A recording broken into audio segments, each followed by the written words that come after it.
Record. What's up, world? This is Ziggy, ZJHBK. I'm here to talk about Hardcore Justice, the pay-per-view for TNA Impact Wrestling. And tonight is August the 12th, 2012. Gotta say, good pay-per-view. In the string of good pay-per-views TNA has had lately, this was another very good to great pay-per-view event in the summer of 2012. So kicking off Hardcore Justice, tonight was Chavo Guerrero and Hernandez versus Kid Cash and Gunner. Okay way to start the show. I thought, well, of course, Kid Cash did most of the work on his side of the team. Hernandez and Chavo were super impressive as a tag team. I thought their chemistry worked very well. I thought Cash and Gunner's chemistry worked pretty decently. So of course Chavo Guerrero and Hernandez goes over. I think they're gonna do a tag team with them, so we'll see. But so so basically, so far so good with that one. Okay way to start the show, and then we go into the first Bound for Glory series of the night, which was the Fatal 4-Way Falls Count Anywhere match. Oh, it was supposed to be a Fatal 4-Way Falls Count Anywhere match. Those damn aces and eights took out the Pope D'Angelo De Niro. Ain't it a shame? Black brother all never can get ahead in life. So anyway, it went from a fatal 4-way to a triple threat with Rob Van Dam, Magnus, and Mr. Asshole himself, Mr. Anderson. It was a good match. A good match. Not the best out of the two, but it was a good match. Um, Finish came with Madness. The match was crazy all around. I thought Madness was primed to win the match. Funny moment of the match though is when Madness asked for a fucking chair, and they couldn't give him a fucking chair. So yeah. So the finish came where Madness got a chair. He went to swinging at Rob Van Dam and he missed. Rob Van Dam hits the Van Daminator. 1, 2, 3. Rob Van Dam gets 20 points in the Bound for Glory series. So sorry y'all, I guess RVD is still relevant, I guess. Like I said, good match. Didn't expect Rob to win, but he won. A little bit of shocker. Up next, we got an unannounced match for the TV title, which was Kazarian and Devon. I mean, versus Devon. I'm sorry. Um, I didn't watch it that much because I was eating dinner and I was going off and on. But it looked like a very good back and forth match between these two. Devon has gotten a whole lot better since he lost the weight compared to last year. Devon, when he was in the Bound for Glory series and he was just floundering. This year it's like he has a purpose now. So, going in and stuff like that, going in the match and whatnot. Um, Kazarian, I mean not Kazarian, but Devon got the win off the spine buster in a very nice sequence, and he's still the TV champion. So I'm assuming Devon and Bully Ray are still staying with TNA.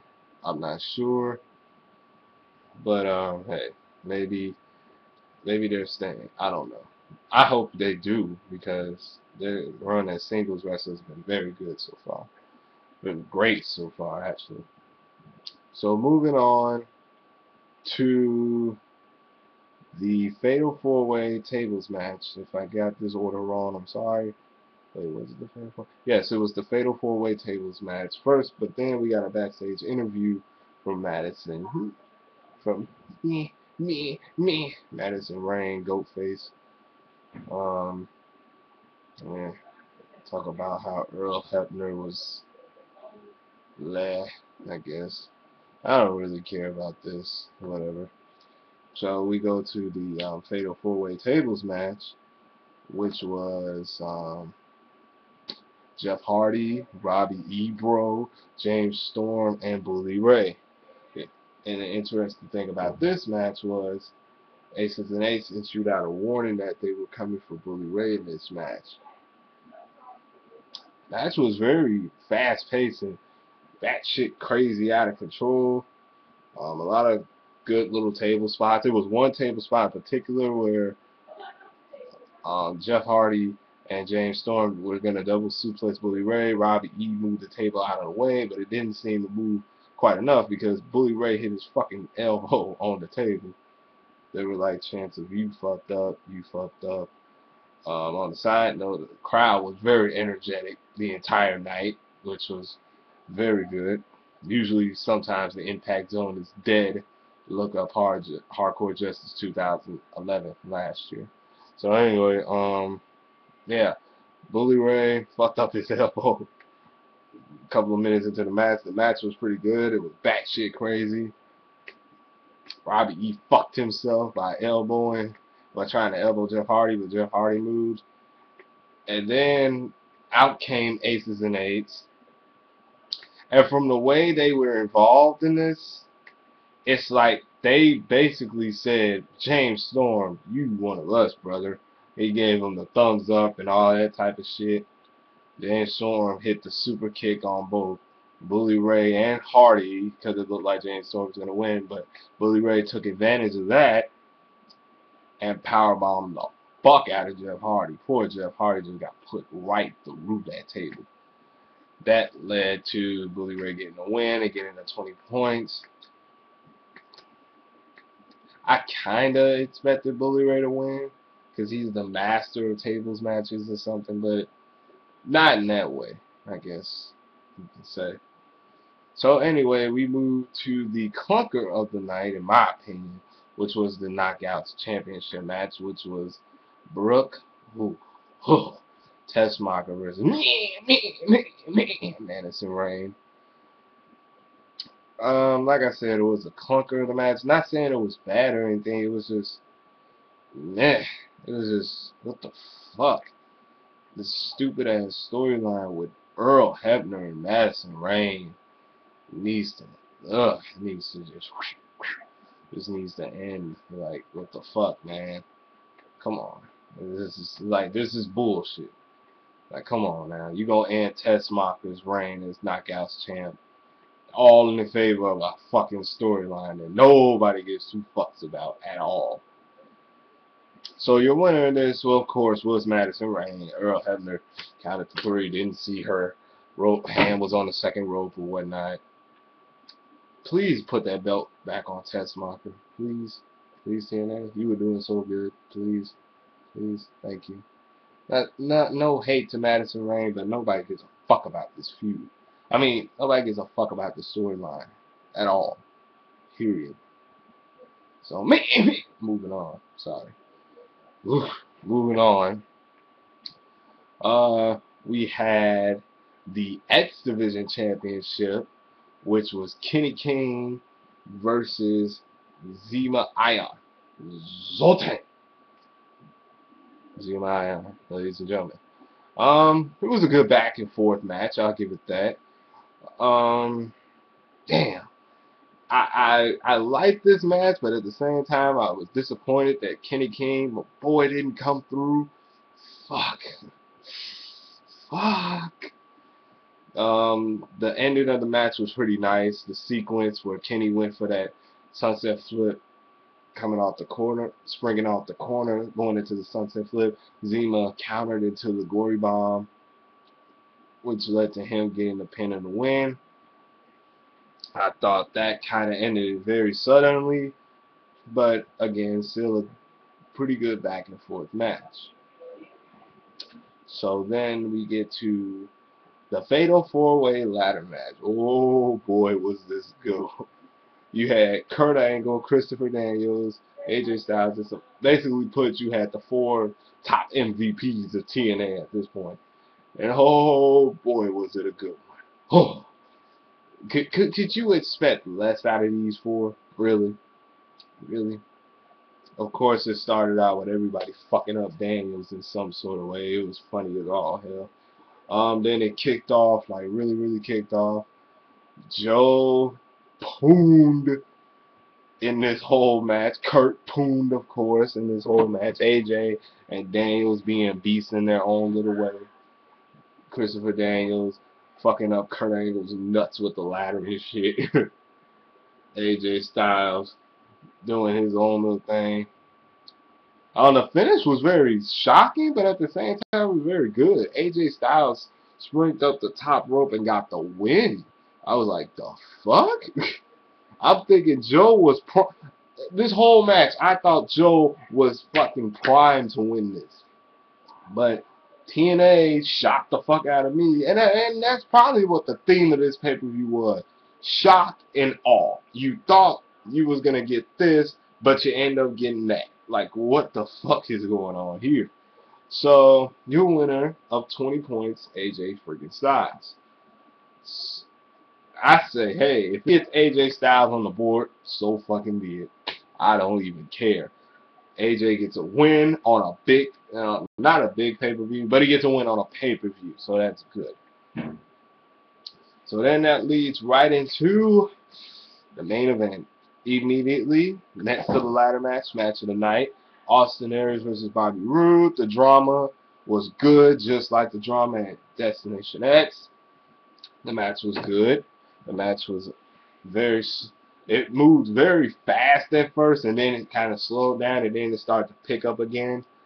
The moments of the match was awesome too. I mean, Austin Aries kicking out of the spear, fucking Bobby Roode kicking out of that fucking sick ass punch, and that brainbuster. That was my mark out.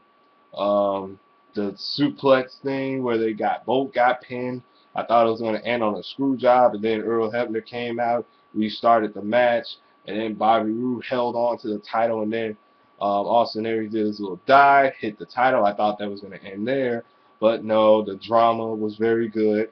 He kicked out, and then Bobby Roode was going to, I think, go for the Fisherman suplex, the payoff, but then Austin Aries snuck in and rolled his little ass up and got the 3. Therefore, Bobby Roode can no longer, as long as Austin Aries is champion, get a world title shot. Like I said, match was good. Drama was excellent throughout. Fast pace. Then it slowed down. Then it picked it right back up again. Great match. Great match. What did I think of Hardcore Justice overall? I like how they, first of all, I like how they split up the Bound for Glory series.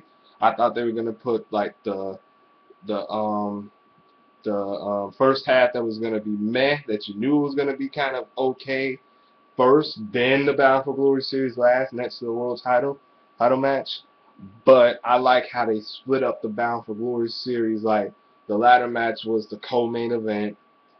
The tables match was in the middle of the card. And the first Bound for Glory series, the first one, Bound for Glory series match, was the match after the opener. Very good choice by TNA, very smart booking. Good night. Good night, John. Sorry, y'all, I had to say good night. I'm really tired myself. The only thing I didn't like though out of this pay-per-view was, again, the Knockouts title match. It was stupid. I'm sorry, Tess Marker. I'm sorry, Madison Rain, but it was stupid. Hopefully, Tess Marker gets the belt back. Overall, Hardcore Justice, another good TNA pay-per-view. Let's hope no surrender. And another thing, Aces and Eights really didn't get involved like I thought they would. They fucked up my man Poto. Pissed about that. But I am kind of hoping it's not who I think it is. You know, a certain man that starts his name with JERRET.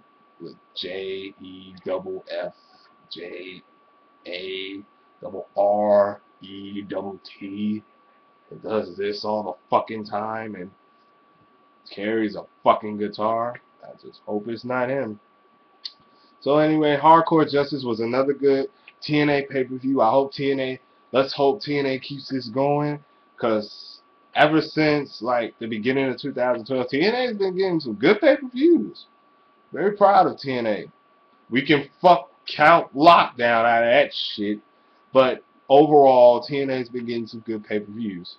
Let me know what you thought of TNA Hardcore Justice down below in the comment box.